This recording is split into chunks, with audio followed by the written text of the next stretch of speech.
Big channel with merch he's sending me. I've got one hoodie that was bought for me Christmas that said the Arsenal huddle on it. That's it. Yeah. But if Shane's still in, Shane, don't forget September. DJB is coming to DJB is coming to Shane Gooner in Ireland in September. It's going to be absolutely embarrassing to wear that hoodie. Yeah, Binks, you know the one. You know the one, didn't you? I can't understand the high prices with all these world-class signings we've made. Lynch, take a look at this, bruv. Look at these. Look at this. Yeah. It just gets places for faces. Let's have a look. Let's have a look at this. Look at this. Look. £81 for that. 31 quid for a red t-shirt, basically, with 2 badges and 2 little angels on it. Look at this. Look. What is all that? Come on, man. Eh? 22 quid for a bum bag. Look. Here they are again. Look, pair of shorts there, Sully, for you for the look, there you go. Nice pair of shorts for you, Sully. You look good in them. Big up, Nashi. The missus is a strong one.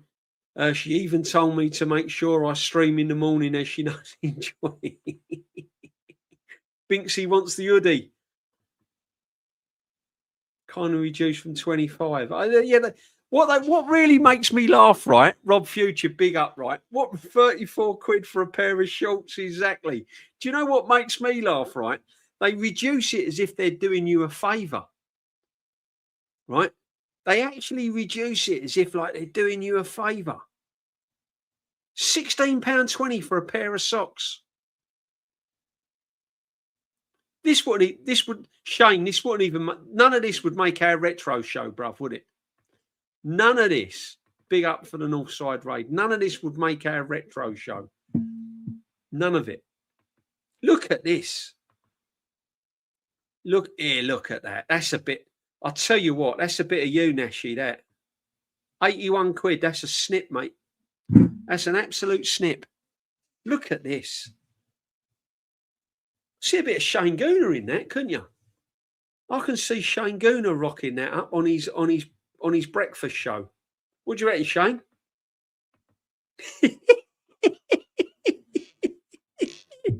Look at that. Look at this madness here. Oh man. Hey? Shane Gooner, thanks for picking the best merch. Lynch, that's pure Shana right there. That is very Nashi. The new merch isn't aimed at people my age. Shane, I'm telling you now, man, right? There will be people my age rocking up with that next home game. I'm telling you. You'll see a man in his 50s wearing that. I ain't joking. With the matching socks. What's with that badge? Look how they reduce it from £90 to 81 as if like, wow, look at that. Mega savings, people. Mega savings. How has football got to this? Seriously. Let's have a go at clothing. How has football got to this? Yeah. Adidas collections. I'm ashamed that a great company like Adidas does all this. Yeah. I don't suppose that's too bad. T-shirt ain't bad either. No, honestly. But look at. Nah, I don't know, man. I don't know. There we go, Callum. Ty had it. Ty has got everything. Ty has got the lot. Ty's got these bottoms. Ty's got that top. Ty's got that T-shirt. Ty's got this. I'm telling you that now. He's got the bum bag. He's got the lot. That ain't too bad, if I'm going to be honest with you. I wouldn't wear it. Look, that's not bad, is it, the T-shirt, really? Apart from the sleeves. Got the old 90s look there, Shane, with them sleeves, isn't it? Look, that's the old 90s look, bruv. Yeah? Too long for me, them sleeves. Bit long. Look at this. Look at that. That is. I'm telling Lynch. That's a bit of shame. That's a bit of shame.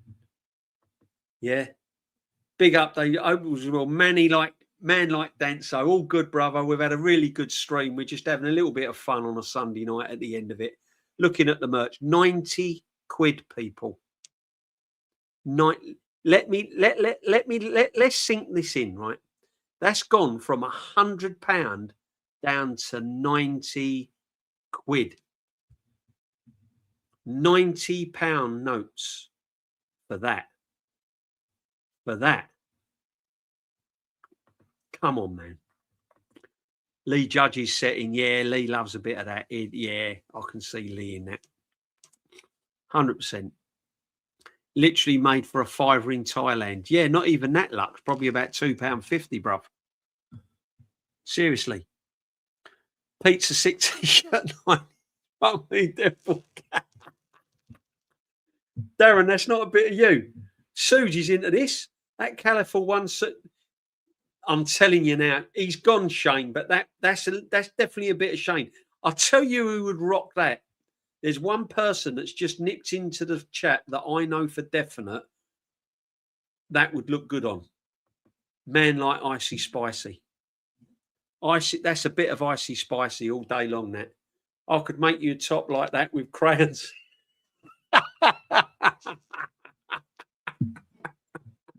I'll tell you what, right? I could take a white t-shirt to a local infant school and say, Doomian, can you copy this? Oh, mate, what are we doing here? What are we doing here? Hey, come on, man. Come on. What else have we got? Let's have a look at the clothing. Why ain't the clothing? We've done the clothing. Why ain't it clicking? That is dreadful, isn't it? Do you know what, right? There is nothing classy about Arsenal merch, is there? Is it just me, people, or is it? I don't know. Let's have a look at it. Let's have a look at the gifts. Why aren't the gifts coming up? What's going on? Come on. I'm clicking on the gifts and nothing's happening. Come on, where's the gifts? Accessories in. Why aren't the accessories? Where's the accessories, bro? Honestly, some of this stuff.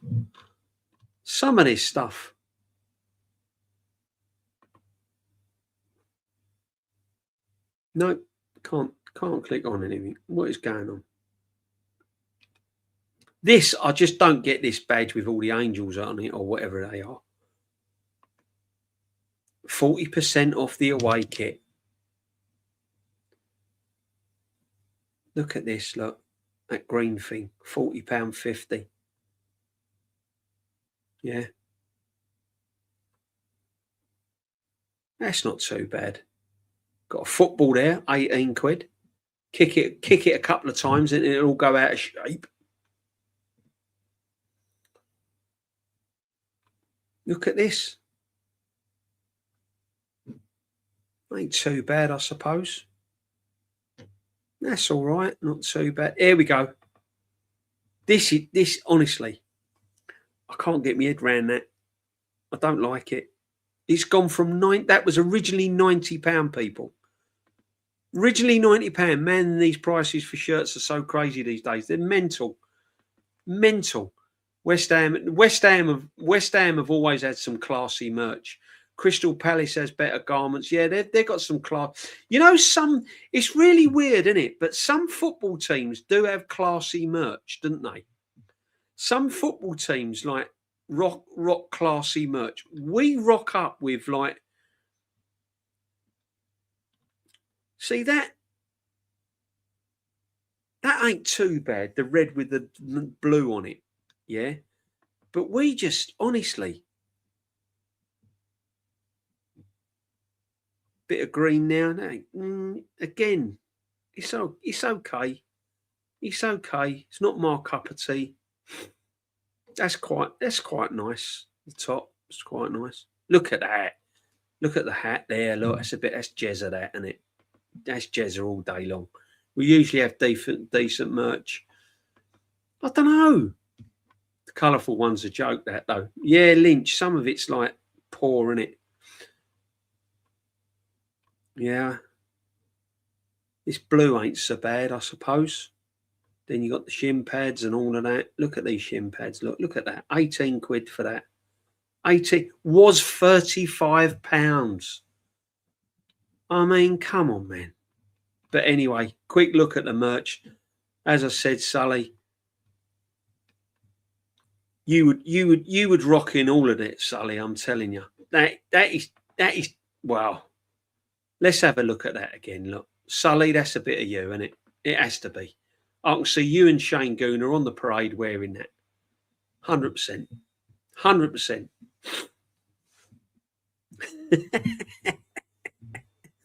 Big up, everyone, brothers. Bit of fun. Oh, dear. So we got Bournemouth coming up. Are we still confident? Is the question. Are we still confident? We've got to get past Southampton first. Southampton's going to be tough.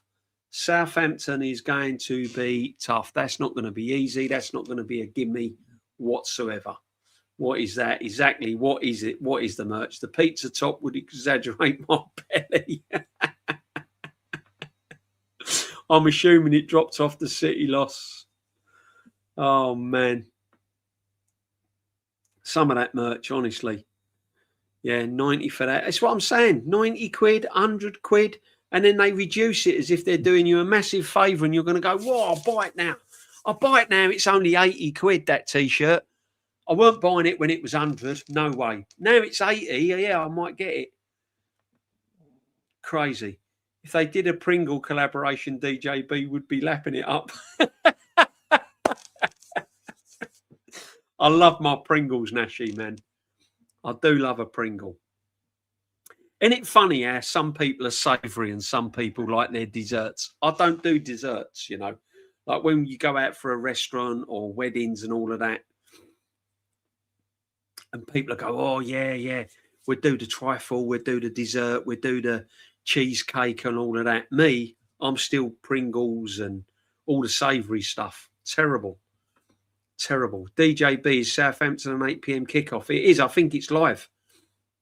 I think that is an 8 p.m. kickoff. Let me check. I know Bournemouth is 12:30. Bournemouth is 12:30 kickoff, which is like, I don't like them 12:30 kickoffs, you know.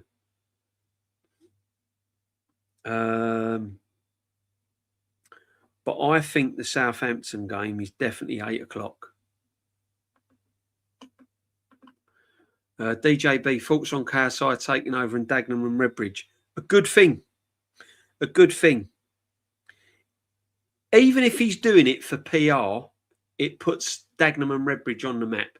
Apparently, since he's taken over, we've just been doing merchandise, right? But since KSI has taken over, shirt sales, not just in this country, but around Europe, around the world, have taken off tenfold. Tenfold. Crazy, isn't it? Crazy. I didn't realise how much of a following he had. Yep, Southampton is definitely an 8 o'clock kickoff. Sporting Lisbon's 8 o'clock kickoff, and Bournemouth is a 12:30 kickoff, people. TNT Sports, yeah. Big up to you, Kawaja. Absolute legend. Massive. Big up, Suge. Absolute legend. Everyone in. Yeah, honestly, KSI taking over Dagenham. That's massive for Dagenham. Massive. You know? And Andy Carroll's their manager. Andy Carroll's their player manager. Since Andy Carroll's taken over as manager, they won 3-0 the weekend and they won their first game 1-0. They'll probably just miss out on the playoffs, but because they've left it too late. But yeah, they're massive. Got a local derby as well. They've got a local derby on Easter Friday, Good Friday, their local derby. Massive game that is as well. So yeah, huge. And they're all in that league, aren't they? Chelmsford, that's another local team. They're in that league. They're in the same league as Dagenham. I like non-league. I do like looking at non-league. You know, I keep an eye on the National League and all the other leagues. You know, I do like it because it's what football's all about. You know, and as I said to you earlier, there's just as many passionate non-league fans and lower leagues fans as what they're. As much as you've got your passionate Arsenal, Chelsea, Spurs, Liverpool, Man United fans, City fans, you've got your passionate Barnet fans, Willesdons, Dagenham and Redbridge. They're just as passionate about their football club as we are. And it's amazing, really. Are they playing Southend?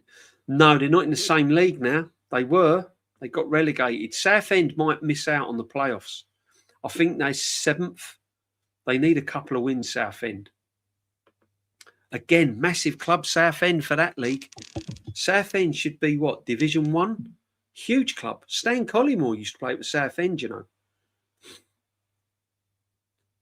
Do you know what I mean? Southend should not be non-league. Southend's... When Southend were in the Football League, they were getting 15,000 at Roots Hall. No problem. No problem at all. You know? Barnet have a good away support. Yeah, Darren, Barnet do. Barnet have a good fan base. So did Boreham Wood. Boreham Wood has a good fan base as well. York City are down there. There's some big teams down there, you know.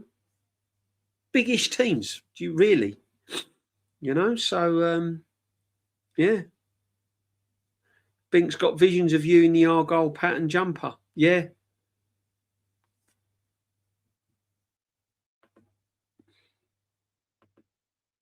I don't know whether Binks would rock green now. I'm not sure whether Binks would rock green. Barnet, good away support. Do you know what, Darren? Underhill on the slope. Been there a couple of times as well. Yeah, Barnet. So, yeah, I've been to quite a few non-league grounds as it happens. Boreham Wood, you park in the car park and you literally walk into the ground. It's brilliant. That's a nice little ground as well. But yeah, no, good. Is it Friday? Is it Good Friday? I'm sure it's Good Friday. Dagenham play their local team. And it's an all ticket as well. It's all ticket and it's all sold out. And they're playing away. It's going to be mad. It's going to be mad. I think it's the non-league equivalent of Millwall and West Ham. So, you know what I mean? It's, yeah, crazy settings. But yeah, big up to everyone. You find gems in the lower leagues. I watched Charlton, saw Bamford play against Charlton. He could still cut it. Yeah, exactly. Exactly. You do find a lot of gems in the lower leagues, my friend. Big up to you. There is a lot of gems in the lower leagues. A lot of good players as well in the lower leagues. And you can spot a good player. I mean, that was the beauty of scouts years ago, wasn't it? You know, if you had good scouts years ago, you could really pull a real gem out of lower leagues and bring them on with the right manager as well, you know. I mean, look at Crewe Alexander. Look at the players. David Platt originally was at Crewe. Platty. Look at Crewe. They used to produce Dario Gradi, wasn't it? Dario Gradi down at Crewe used to produce some brilliant players. David Platt was Crewe. Danny Murphy came from Crewe, ended up at Liverpool, Fulham. There's quite a few players come out of Crewe. DJB, did you see Arsenal ladies batter Tottenham 5-2 yesterday? I didn't, but I heard all about it, and I watched a couple of the goals. But yeah, no, brilliant. Arsenal ladies, absolutely superb. I'm going to hold my hands up. I haven't really given Arsenal ladies a watch much this season, and I should have done. Really, I should do. I'm going to start watching the ladies more next year. I think. I am going to definitely do that. It's something that I keep meaning to do. I don't know what it is. I'm a slow starter with women's football. Look, I'm going to hold my hands up. I am a bit of a slow starter when it comes to women's football. It's not because I'm disrespecting it. It's not because I respect women's football. I think it's got a place. I admire it. I haven't got a problem with women coaches. I've always said that a coach is a coach, whether it's a man or a woman. If they're good enough, doesn't matter whether they're a man or a woman. For me, doesn't matter. Women referees, I do believe there should be women referees refereeing Premiership football matches. I honestly believe that. So I've got nothing against women football at all. Nothing against. It's just, I've just found it hard to get into. It's a bit like watching a drama or a soap on a TV. It's not so necessarily bad, but I've just found it hard to watch and get into. And that's me with women's football. Perhaps because my time is so taken up with watching men's football and Arsenal, you know. But I am going to watch it next season. I'm definitely going to watch more of it next season. 100%. But big up to the women of Arsenal and yeah. And again, the fan base, the women's fan base is growing as well. You know, they play cricket, women play rugby and all of that. And good luck to them. Fantastic. I ain't got a problem with it. I think it's brilliant. I think it's absolutely brilliant and big up to them all. But it's just not for me. It's just not for me. AFC ladies are doing really well, to be fair. Yeah, absolutely, Lynch. Absolutely. And they deserve all the plaudits and everything that they get. 100%. 100% they deserve it all. But big up everyone that's locked in. Guys, make sure you sub to the channel. Please smash a like. Do me a favour, smash a like on the channel as well. Respectfully, I do struggle to watch women's football, but I struggle watching a lot of men's football too, laugh out loud. Lux, could have said it better myself, brother. Yeah, 100%. And I'm sure there's some women football matches, and Lee knows this because Lee watches it. So big up to Lee, right? Lee has said some of the women's football matches that he's seen is miles better than the men's football matches. And I'm not going to disbelieve him because I believe in it. It's just, I don't know. I've just not got into it. And as I said, it's not because I don't like it or don't respect it. I 100% respect it. It's just, yeah. It's just, I've got to start watching it. I've got to start watching it. 46,000 at the Emirates versus Spurs. Yeah, Andrew. Do you know what I'm going to do one day? I'm going to book a box seat at women's football and experience, because I've never done it. Can you believe it? All the years I've been going to the Emirates. Never been in the box. Never been in never been in club level. Always been like with the fans, you know. Never been in the club level. But I'm definitely going to go to a women's match and pay for club level and get a box seat at Arsenal, just to experience what it's like going in there. Yeah, and the women's football as well. I have seen women's international football. Went to watch the Lionesses a couple of times, and I was quite impressed, you know. So Dagenham and Redbridge had a ladies' team which was really going well. They should have continued. It was money, brother. It was pure and simple finances. They had a good little youth set up as well. Hopefully now KSI have taken over, they can start all that up again. But they did have a good women's team. You're right. You're right. Who do you think will win at Wembley, Southend or Wealdstone? I think Southend, if I'm going to be honest. I think Southend. Southend need to be out of that league. They need to get out of that league. They're a huge club. Daggers play Hornchurch, then Chelmsford on. Oh, it's Monday, is it? Big up FPL Mind.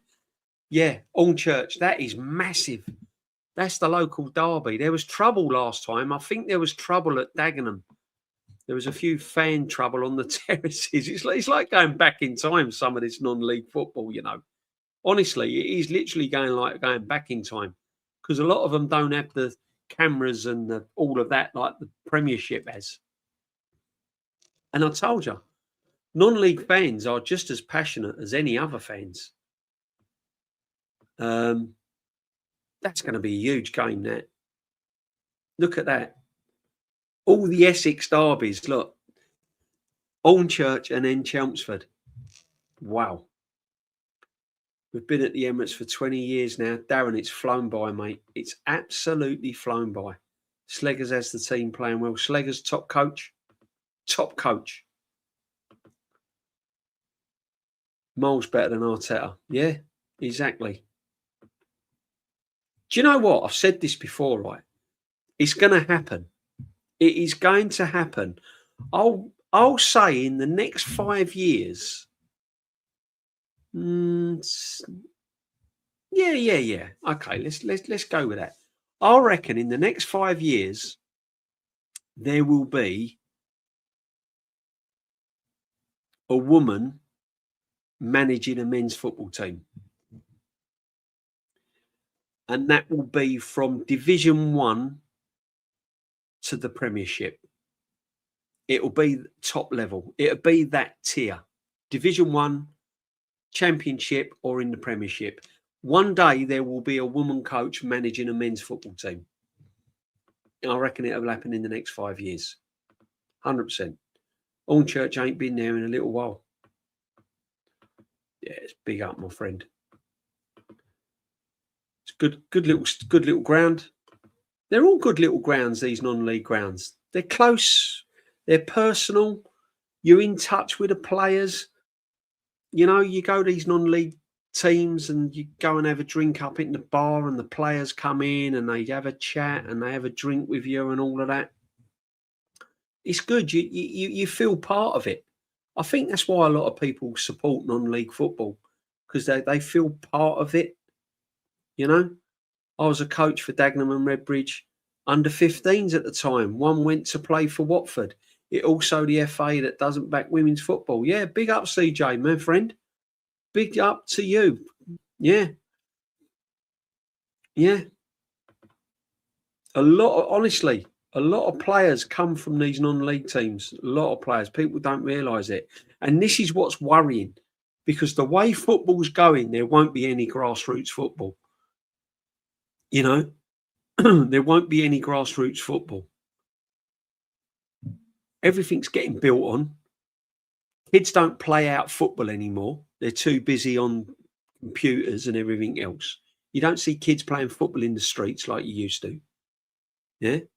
Everything's getting built on. Any land is getting built on. So the football pitches, you don't see any football pitches anymore. And it's crazy. To play football now, you've got to play on 3G pitches that cost a fortune. You know, schools don't take football seriously anymore. So eventually, grassroots football, there won't be any. Big up yourself, my friend. Welcome. Hello, DJB. I read today about 10 Arsenal players that got withdrawn from international games.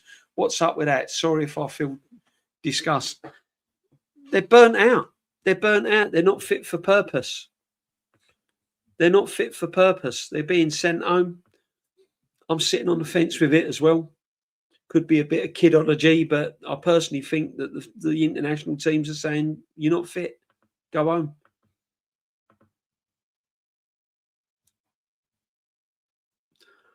Or was it the Conference National or secondary school?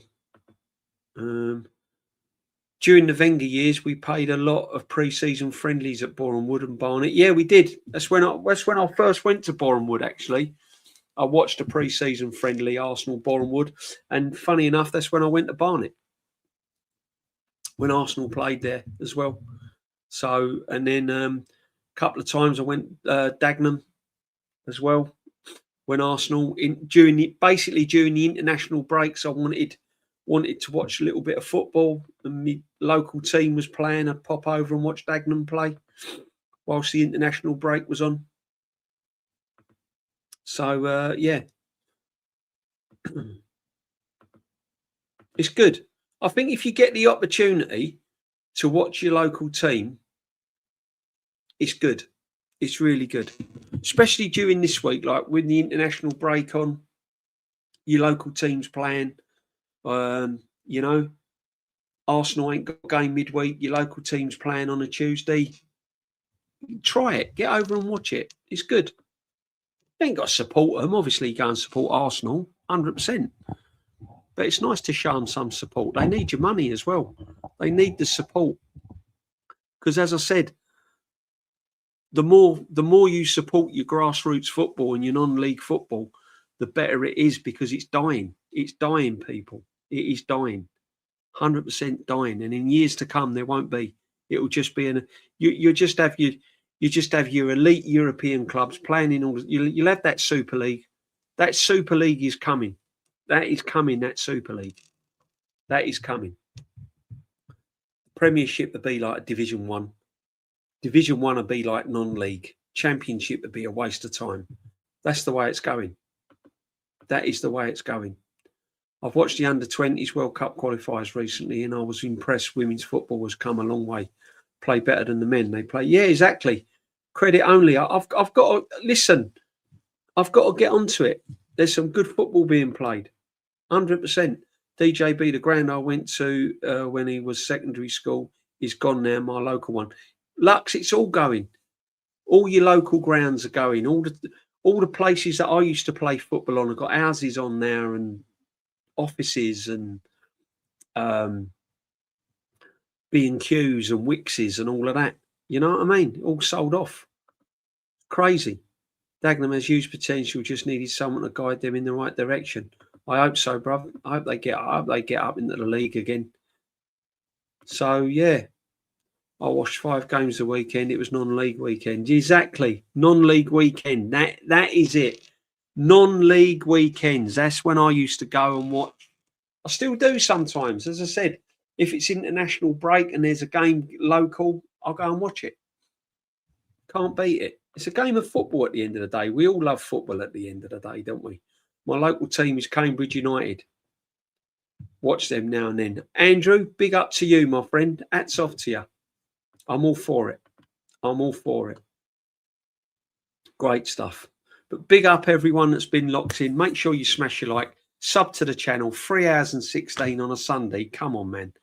I've got to get off to bed now, people. Rumour has it he's extremely undermining Binks. No doubt Wenger gave him a glowing reference to get rid of him. Rumour has it he's extremely, yeah. Big up to you. Pep's greatest trick was getting and believing that Arteta is a great manager. Yeah, exactly. PR, mate. I'll scratch your back, you scratch mine. That's what it's all about. Big up, man. See you next time. Big up, Rob Future. Big up to everyone that was been locked in. Thank you for all your super chats. Let me just check them, make sure I haven't missed any. Yep, at that one.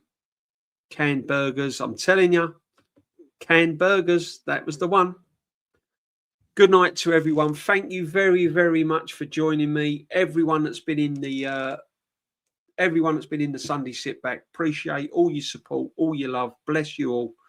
And get this international break out the way. And then we've got the FA Cup, which will be a tricky game. And then on to Bournemouth, must-win game, Bournemouth. But big up to every single one of you. Smash a like on the channel. Appreciate all of you guys. The early group stage Champions League designed to gradually warm us up for the move to the European Super League. Paul Nash, it's happening, bruv. It's happening. It is happening. Great show. Thanks, man, like Danso. 124 likes. Bosh. If you come back to the channel, if you rerun the channel and you're not seeing it, put a like on it. Hype and smash. Big up to everyone. Big up DJB. Love to stream. Would love to come on your stream one day. Yeah, can make it happen, brother. No problem. Or perhaps I'll do a call-in show if I'm brave enough. I'm not as brave as some people to do a call-in show. I'm a little bit, I'm a little bit reserved, but I'll try and do one, people. Good night, Binks. Good night, Lynch. All your regulars, all the ones that have joined me. Thank you very much. All your support, super chats, your subs, everything. Thank you very much, people. Gavin, big up to you, my friend. The assembled man like Danso, Paul Nashi, big up to everyone.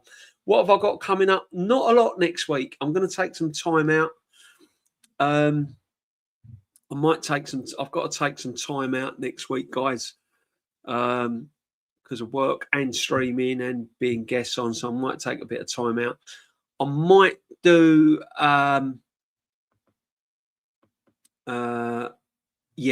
I'll probably do a show Good Friday. I might do a Good Friday show, Good Friday, and then be back on the Sunday as well. So just look out, guys. Make sure you sub. Look out, see what's going on. If any big news breaks, then obviously I'll jump on. But yeah, keep it real, people. Good night to everyone, and enjoy your Easter break as well. If you're going away, be safe. Look after your loved ones. And I'll speak to you all soon. Bless.